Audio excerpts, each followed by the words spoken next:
अगर आप चैनल पर पहली बार आए हैं तो अभी सब्सक्राइब करके बेल आइकॉन प्रेस करें और रहें बाखबर।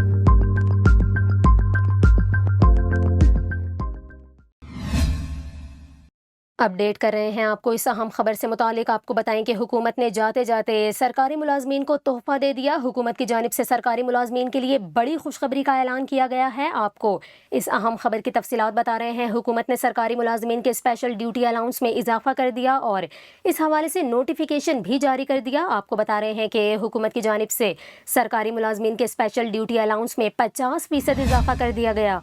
नोटिफिकेशन में कहा गया है कि इस्लामाबाद से बाहर स्पेशल ड्यूटी पर जाने वाले मुलाजमीन के ड्यूटी अलाउंस बढ़ा दिए गए हैं। आपको बताएं, नोटिफिकेशन में कहा गया है कि ग्रेड 1 से 4 तक आम रेट 496 से बढ़ाकर 744 रुपए, ग्रेड 1 से 4 तक स्पेशल अलाउंस रेट 800 से बढ़ाकर 1200 रुपए कर दिया गया, जबकि ग्रेड 12 से 16 तक आम रेट 1120 से बढ़ाकर 1680 रुपए और स्पेशल डेली अलाउंस 1440 से बढ़ाकर 2160 कर दिया गया। आपको बताएं कि ग्रेड 19 से 20 तक आम डेली अलाउंस 2480 से बढ़ाकर 3720 और स्पेशल रेट 3280 से बढ़ाकर 4920 कर दिया गया, जबकि ग्रेड 21 के लिए आम डेली अलाउंस 2800 से बढ़ाकर 4200 रुपए और स्पेशल डेली अलाउंस 4000 से बढ़ाकर 6000 रुपए, जबकि ग्रेड 22 के लिए आम डेली अलाउंस 2800 से बढ़ाकर 4200 रुपए और स्पेशल डेली अलाउंस 4800 से बढ़ाकर 7200 रुपए कर दिया गया है। आपको बताएं कि आम रेट का इत्तलाक छोटे और स्पेशल रेट का इत्तलाक बड़े शहरों में ड्यूटी पर जाने के लिए होगा।